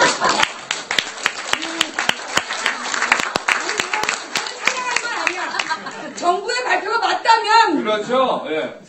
그렇기 때문에 그 고무 찬양, 그 사람들 그 종북이고 그 사람들이 국가보안법에 전 저촉되는 거예요. 예. 혹시 그럴 일이 없겠지만 제가 국군 통수권자, 즉 대통령이 된다면 만에 하나, 천만에 하나, 백만에 하나 정말 그 천하람이 북한의 어뢰에서 빵 터졌다고 해도 난 그 말 못해요. 창피해서, 자존심 상해서. 정말 그렇죠. 저는 기가 막힌 게 그 다음에 함장한테 훈장 줬잖아요. 글쎄 말이야. 말 못하는 거예요. 그러니까 그 종북 세력 때문에 제가 한국 못 들어요. 죄송합니다. 그 종북 세력이 어떻게 좀 빨리빨리 물려놔야 그래서도 이 보수주의자로서 한국을 들어갈 수 있을 텐데. 내가 아까 이 아줌마들한테 굉장히 배신감을 느끼는 거예요. 이렇게 멋진 오빠였으면 LA에서부터 우리가 같이 세트로 다녔어야 됐던 거 아니야. 어? 다시. 그러니까 그때는 몰랐던 거지. 그때 뭐 LA랑 뉴욕에서 다 오지 말라 그랬다며. 그래서 몰랐지? 아, 이제 정말 너무 아까운데요. 우리 캐나다 같이 가실까요? 그래서 정말 이렇게 우리가 만난 게, 너무 지금 만난 게 아쉬운데, 여러분들 혹시 우리 더 하실 말씀이 있으시겠지만, 지금 이제 이 희망연대에 대해서, 일단 먼저, 목사님 시간이 별로 없으니까, 일단 하시고 싶은 말씀 먼저 하시고, 다음 질의응답을 받죠. 예, 그래서 제 얘기는 그겁니다. 이렇게 놀라운 영과 혼을 우리 핏줄에 갖고 있는 사람들이 뭉치지 못하는 것은 바로 너무 잘나서 그래요. 너무 뛰어요. 유태인보다 똑똑하죠. 우리는 너무 잘났어요. 그런데요, 불 피우는 거 아시죠? 불 피우려면, 장작을 피우려면요, 아무리 바짝 마른 장작이라도 하나 가지고 불 붙이면 휘르르 가다 없어지거든요. 그런데 그래서 잔불들이 자꾸 모여서 이렇게 서로 불을 붙여주면 각자가 불씨가 돼요. 서로의 불씨가 되는 거예요. 서로의 온기가 되고 그렇게 해서 불이 피어나면 그 위에는 젖은 나무를 던져도 타요. 그렇죠. 너무 멀리 장작에 대한 철학도 저하고 비슷하신 것 그러네요. 같아요. 네, 계속하세요. 왜 그래요? 미리 못 만나요. 그러니까 말이에요. 아, 네, 진짜. 자, 계속해서 말씀하세요. 그렇기 때문에 저는 이런 생각을 합니다. 우리가 여기 미국에 있는, 미주에 있는 여러분들이 이런 걸 좀 해봅시다. 2017년 대선이에요. 2017년에 희망을 좀 가져보자는 거예요. 저는 자동차 배기량 커지는 게 그게 희망이라고 생각 안 해요. 아파트 평수 큰 거 사는 게 그게 희망이라고 생각하지 않고요. 저는요, 무엇이 희망인가 하면 바로 우리 이 민족의 핏줄 속에 흐르고 있는 이 혼이 희망이라고 생각을 해요. 이 혼을 다시 일깨우는, 지금은 비록 우리의 이 혼들이 무기력, 무감각 이런 것들로 체념, 이런 철사줄로 꽁꽁 묶여있지만 언젠간 이거 풀린단 말이죠. 풀리고 반드시 풀려야만 해요. 그렇기 때문에 그렇게 풀린 사람들끼리 좀 모이자는 거죠. 그래서 저는 이 이야기를 하는 겁니다. 2017년 어떤 사람들은 그래요. 목사가 무슨 정치 얘기를 하냐 그러거든요. 옛날에 선지자들도 왕한테 가서 정치 얘기했어요. 네. 분명히 알아두셔야 돼요. 그래서 제가 이렇게 얘기를 해요. 그런 사람들에게. 그럼 목사가 정치 얘기하면 누가 하냐? 그렇죠. 그렇죠. 그래서 제가 똑바로 정치하라고 얘기를 해야 돼요. 그렇죠. 그리고 정치라고 하는 것이 그거 아닙니까? 바를 정치에 다스리는 진짜예요. 우리 모두가 다 우리 삶을 다 바르게 다스리는 게 그게 정치라는 말이죠. 2017년이요. 대통령 하나 가지고 뭐 할 수 있을까? 아니요. 엄청난 거예요. 여러분들 보셨잖아요. 박근혜가 대통령이 되고 난 다음에 지금 뭐 하고 있습니까? 동생하고 치고받고 싸우고 이러고 있어요. 박근혜가 대통령이 된 다음에 지금 이 나라가 어떻게 되고 있습니까? 이 민족이 어떻게 돌아가고 있습니까? 보셨잖아요. 그래서 2017년 정권 교체합시다. 정권 교체를 하기 위해서는 우리들의 이 혼이 모여야 돼요. 그래서 저는 이 생각을 한 겁니다. 2017년에 이 우리의 혼인 희망이 모이는 희망 플랫폼을 좀 만들어보자. 그래서 제가 이런 이야기를 하고 또 희망연대를 만들고 하면 사람들이 그런 말도 합니다. 그거 해가지고 네가 대장하려고 그러지? 저는 그 생각이 아니에요. 여러분들 이 목사가 그런 게 있어요. 대장하는 목사가 있고 조응하는 목사가 있거든요. 저는 저 아래에 있는 목사들이라 위에 올라갈 그 교인들도 없고요. 어차피 바닥에 있기 때문에 저는 이 생각을 합니다. 플랫폼이라고 하는 것은 여기에요. 정거장. 정거장은 모이는 곳입니다. 당연히 모이죠. 하지만 정거장으로 모이는 데는 목적이 있어요. 여기 모여가지고 다 자리 깔고 앉아서 여기서 놀자. 여기서 살자. 여기에 돈 투자하자. 그게 아니라 정거장은 모이는 곳입니다. 모여서 이 2017 희망 플랫폼으로 모여서 이곳에서 힘들지? 용기가 없고 죽겠다. 자, 술도 한잔 마시고 난 모르겠어. 가르쳐도 주고 정말 난 이제 아무것도 없어. 희망도 다시 배워가지고 이 역으로부터 각자 자기가 사는 곳으로 가자는 거예요. 모입시다. 그렇지만 목적은 흩어지기 위해서 모이는 그런 2017 희망 플랫폼을 만들자 하는 그런 생각을 가지고 있습니다. 여러분들이 도와주시고 또 망치 부인께서 도와주시지 않으면 안 될 거예요. 도와주십시오. 좋겠습니다. 여기서 중요한 얘기 두 가지가 빠졌는데 사실 제가 여기 오게 된 계기는 뭐냐면 세월호 문제. 세월호 싸움이 계속될 때 계속해서 조직적으로 엄청난 숫자의 허위사실이 유포되는데 그걸 막아낼 수 있는 공동 대처가 안 됐어요. 세월호 싸움의 가장 큰 문제는 온라인전에서 실패했다는 거예요. 오프라인 중심으로 그 천막 치고 시위하고 이런 건 됐지만 온라인상에서 퍼뜨려지고 있는 허위사실을 조직적으로 방어하지 못한 게 가장 큰 문제였다. 또 여기 미국의 특징상으로도 볼 때 굉장히 흩어져 있잖아요. 사실 모이기가 힘들어요. 그러면 온라인상에서 모이는 걸 중심으로 하는 것은 분명한 한계가 있다. 여기에서 이 플랫폼이라는 게 의미가 있다는 생각이 들어요. 그래서 사실 이게 우리가 세월호 문제, 아까 방송 제가 강연 중에 말씀을 못 드렸지만 이 세월호 문제는 이명박이 설령 제한 풀고 박근혜가 선박의 안전점검 의무 풀고 한국선급이 불량 개조한 거 운항허가 해주고 해운조합이 안전하지 않은 배를 매달 안전하다고 거짓말했고 그리고 국회의원들이 그런 선사들을 위한 순환구호법이라는 거지같은 법을 만들어서 생긴 문제인데 아무것도 해결된 게 없고 누구도 책임진 게 없어요. 그렇다면 저는 사실 미국의 9.11을 중심으로 해서 역사가 바뀌었다라고 생각해요. 그러면 대한민국이 세월호를 중심으로 해서 역사가 바뀌어야 된다고 생각해요. 그동안 우리가 모두 서로 자기가 잘나서 막 적이 되고 서로 비난하고 질투했다면 세월호의 희생자들 앞에서 우리는 모두 겸손해져야 된다. 이 세월호의 진실을 밝힐 때까지 우리는 모두 종이 될 마음을 가져야 된다. 그래서 우리 목사님께서 지금 희망연대를 만드셨는데 제가 이렇게 쭉 오면서 들어보니까 그 목사님이 만드신 희망연대를 각 도시별로 하겠다는 사람들 중에는 그 지역의 단체들과의 불화를 겪고 있는 사람들도 있더라 이거죠. 그렇죠. 그러면서 한국에서는 무엇보다 문성근 선배가 이런 플랫폼 운동을 하고 있어요. 저는 이 플랫폼 운동을요, 솔직히 얘기하면 2010년에 제가 주장한 거예요. 인터넷 정당을 만들어야 된다는 얘기를 제가 주장을 했고, 저는 주장만 했어요. 근데 그걸 만들어낸 게 문성근 선수예요. 근데 문성근 선배가 만들었는데 이게 동의를 못 얻어요. 왜? 친노 거라고. 이거 만들어주고도 친노들이 득세하는 거 아니냐? 이러면서 우리 또 뭐 혼합을 홀대하는 거 아니냐라고 부추기는 놈들이 있어요. 자, 그런데 이런 문제들을 어떻게 극복할 것이냐? 제가 오늘 이번에 와서 많은 희망을 보면서 과제도 봤어요. 목사님, 예. 어떻게 해결하시겠습니까? 이 문제는요, 서로 안에 있는 새로운 기운을 찾아 나가는 것이 되어야 된다고 생각을 합니다. 그 말은 앞에서도 말씀드린 것처럼 우리는 다 똑같은 이런 영과 혼을 가지고 있어요. 이런 정신을 가지고 있어요. 이 정신이 뭉쳐서 뭔가를 만들기 위해서는 리더가 필요해요. 당연히 리더가 필요합니다. 하지만 이 리더는요, 한 번 집사는 영원한 집사. 이게 아니라 필요할 때 모이는 리더. 이게 필요하다는 겁니다.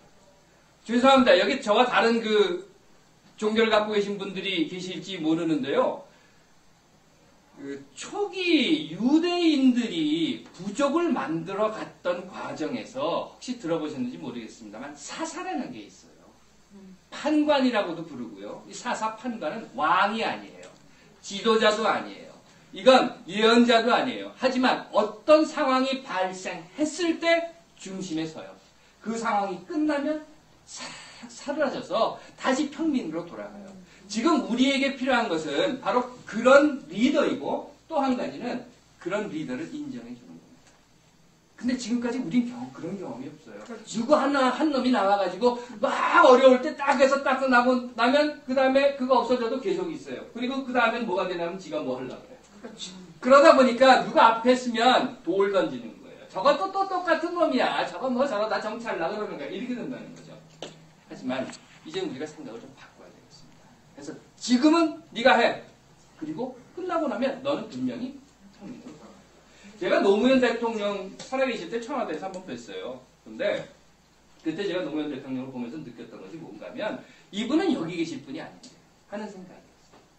이분은 여기 계실 분이 아닌데 그 거리에 계셔야 하는 분인데 하는 생각을 했습니다. 뭐 말이 길어지니까 그만하고 그리고 난 다음에 퇴임하시고 봉화마을로 가셨어요.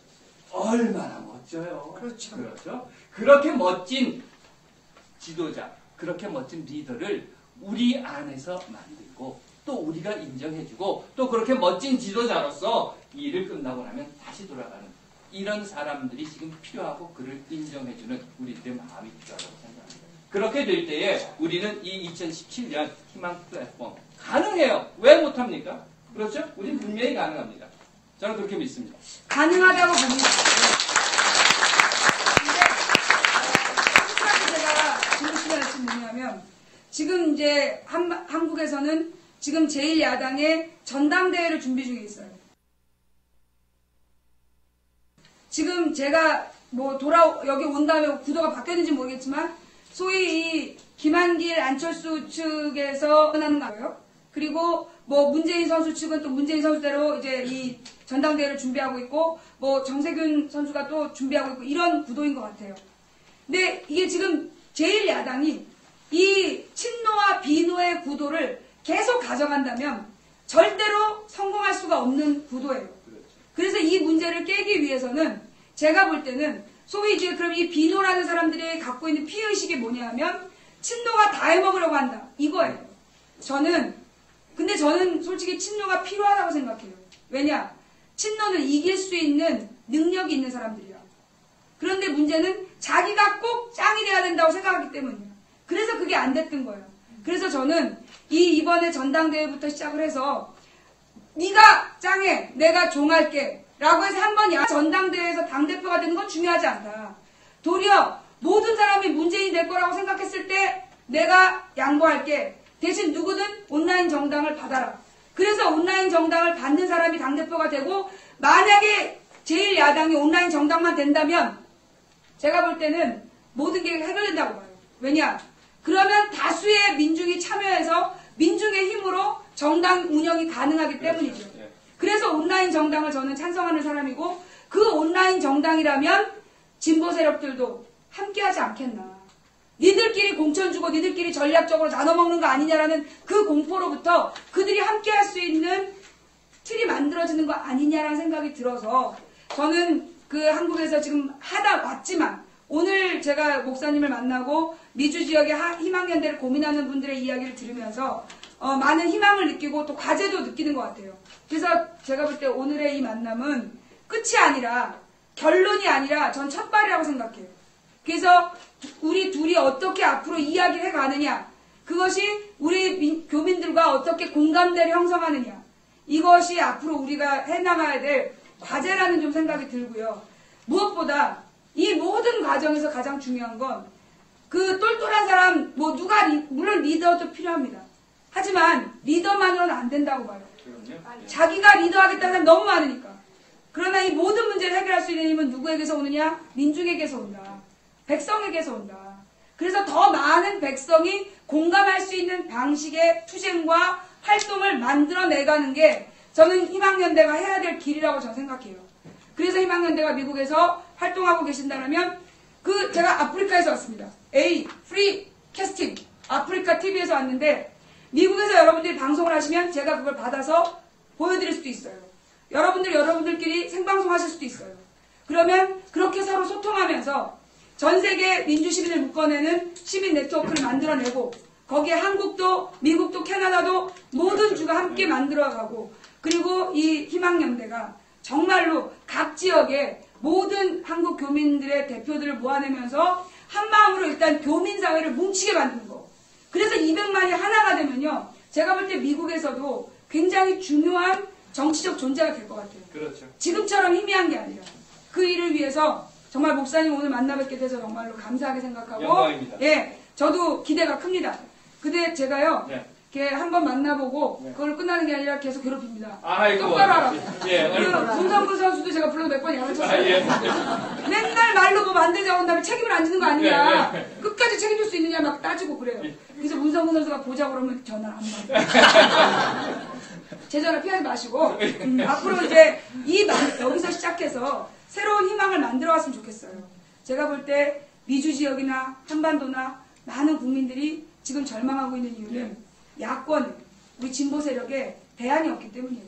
그 대안을 같이 만들어가는 오늘이 되었으면 좋겠고, 지금 내 생각이 그대로 관철돼야 된다는 생각을 전 바꿔야 된다고 봐요. 저부터.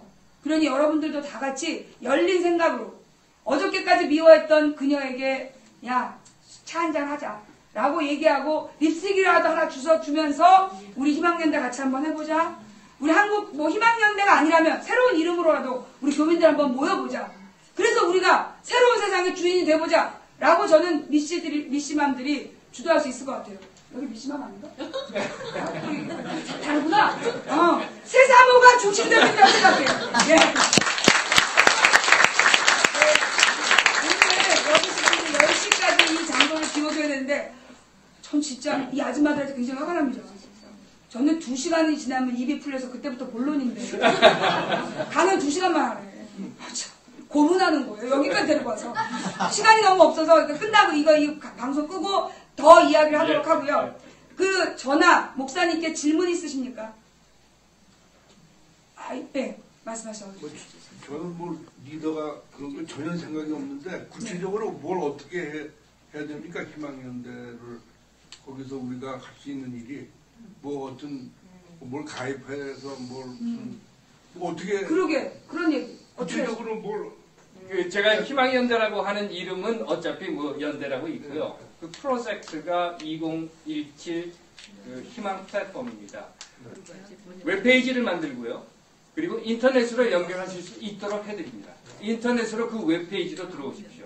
그래서 그 웹페이지에 더 많은 사람들이 200만 명이 그 웹페이지에 들어와서 서로 이야기하고 대안을 만드는 거죠. 그리고 그 안에서 말씀하신 것처럼 내가 무조건 오라 이런 거 아니고요. 이 사람이 이런 생각을 하고 저 사람은 저런 생각을 하는데 그 사람들이 모여서 하나의 대안을 만들자. 어떤 것이 정말 이 민족이 앞으로 통일의 길로 나갈 수 있는 방법인가? 어떤 정부가 진정 이 민족의 예전에 구부러졌던 역사를 바로 펴고 그 구부러진 역사를 가져다가 다시 또 되울겨 먹지 않는 그런 정부를 만들 수 있을 것인가 하는 것을 우리가 함께 고민하고 그걸 위해서 이 안에 있는 미주에 있는 이 200만의 해외 동포들, 미주 동포들이 무슨 일을 할 것인가를 함께 만들어 나가자는 거죠.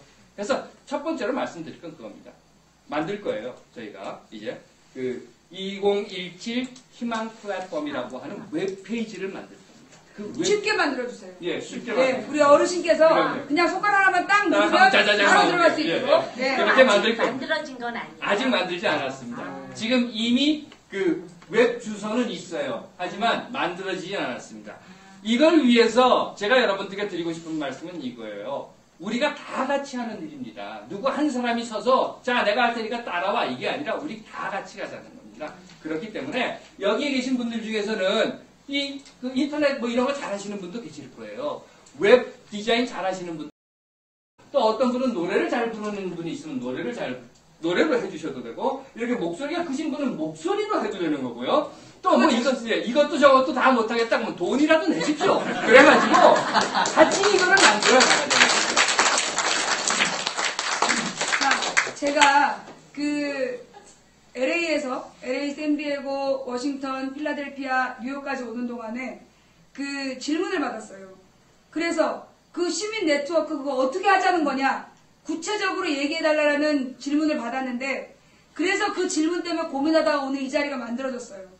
혹시 그 질문에 대해서 답에 한 20, 30%라도 어떻게 답변이 됐습니까? 네. 오늘 이 자리가 그렇게 됐다고 생각하시나요? 네. 네, 오늘 강연 마음에 드세요? 네. 네, 오늘 이 자리 마음에 드시는 거죠? 네. 칭찬 얘기예요. 칭찬과 결박기, 제가 그거 전공입니다. 네. 자, 여러분 이렇게 오늘 강연 함께 해주셔서 대단히 감사드리고요.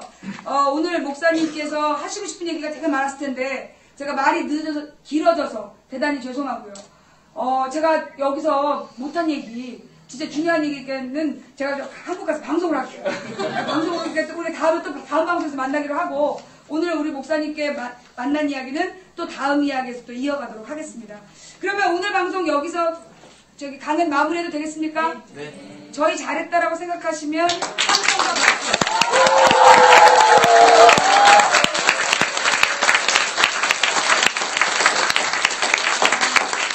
그다음에 마지막 공지사항이 있는데요. 여러분들 이제 원래 제가 이렇게 편애하면 안 되는데 미디어 협동조합 국민TV라고 아십니까? 네. 인터넷으로 미디어 협동조합 국민TV를 검색해 주시고요. 이 미디어 협동조합에서 지금 국민TV 9시 뉴스를 하잖아요. 그 뉴스가 사실 저희 방송에도 중요한 소식을 많이 주고 있습니다. 근데 이게 조합원들이기 때문에 조합으로 운영되는 거기 때문에 여러분들이 이 조합에 가입을 하시거나 적어도 같이 계속 클릭만 해주셔도 그게 큰 도움이 된다고 생각이 되고요. 이 국민TV라는 인터넷 방송하고 그 다음에 팟빵을 통해서 청취하실 수 있으니까 많은 청취를 해달라는 그 광고를 부탁하신 미주지역 미디어협동조합 위원회가 있어요. 운영위원회?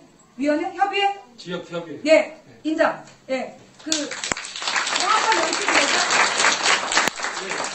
미국 동북부 지역협의회입니다. 예, 국민TV 조합원들의 미국 동북부 지역협의회시래요. 잘하시나 안 하시나 저한테 텔레그램으로 일러주세요. 네, 그래서 혹시 궁금하신 분들은 나중에 여기 그 조합원에 가입하실 수 있는 서명을 받는다니까 거기 서명에 참여해 주시면 되겠습니다. 됐습니까? 네. 네, 자 그러면 저의 가장 중요한 광고드립니다. 망치 부인을 만났는데 이렇게 직접 보니까 감회가 새로우시죠?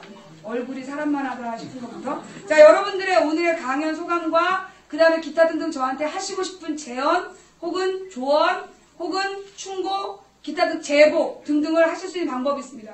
여러분 휴대폰에서 여러분 휴대폰에 망치부인 번호를 저장해 주세요. 82 한국 번호예요. 먼저 82를 쓰시고 누르고 그 다음에 8210까지 내가 누르셨어요? 나중에 또 물어보지 말고. 네. 맨 앞에 플러스 해야 돼요. 플러스 8210까지 누르고 그 다음에 중요한 겁니다. 2가 2번 나와요. 제가 2번을 좋아하기 때문에 2294 94일생으로 살아난다는 얘기죠. 94 그 다음에 2016 2016년에 국회의원 선거했다는 얘기예요. 예. 2017년 희망 플랫폼이 성공하려면 2016년 총선이 민주주의적인 사람들이 당선돼야 된다. 2294 2016 우연히 얻은 번호인데 이렇게 해석이 되네요.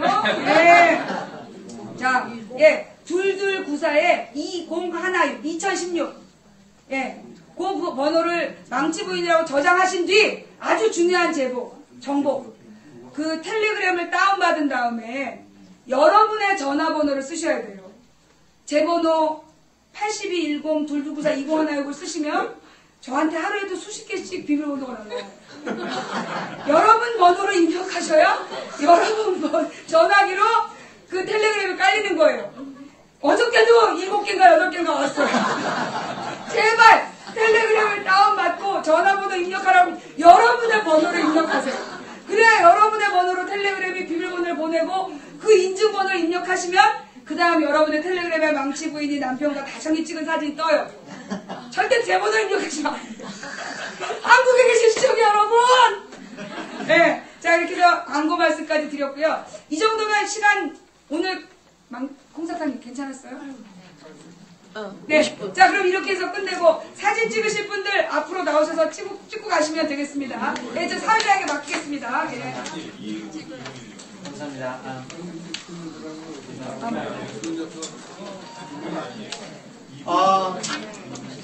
강의를 통해서 역시 한 가지는 확실하게 알고 가는 것 같습니다.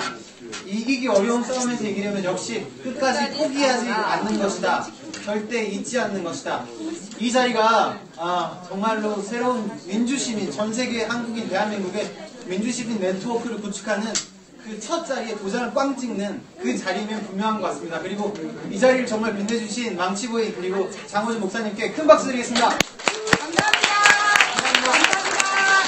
그리고 이 자리를 빛내주신 여러분들께 큰 박수 드리겠습니다. 마지막으로요, 광고 하나만 하겠습니다. 광고가 자꾸 많아지는 것 같은데요. 밖에 보시면 나갈 때 아까도 말씀드렸지만 그 책 한 권이 있습니다. 그 책 유민 아버지께서 쓰신 못난 아빠라는 책 10불인데 왜 밖에서는 15불 주고 사셔야 되는 거니까 좋은 일 하신다는 셈 치시고 한 권씩 꼭 사주기 부탁드리고요. 그 다음에 머그컵 잘 그려진 배나 나무 그림이 그려져 있는 머그컵이니까요. 하나는 10불이고요. 3개는 25불에 판매하고 있습니다. 그리고 기념 촬영이 있으니까요. 여기 이 자리에서 꼭 기념 촬영 부탁드립니다. 기념 촬영 어떻게 하시겠어요? 그냥 나오셔서 저기 간판 밑에서 찍으시면 됩니다. 네. 자, 모두 일어나서 앞으로 나와주세요. 네. 자, 가능하신 분들 단체 사진도 되고요. 네. 단체 사진이 없으면 개별적으로 줄을 쓰셔야 돼요. 자, 줄을 서시오. 녹화 종료. 아니, 녹화 종료하지 말고 단체.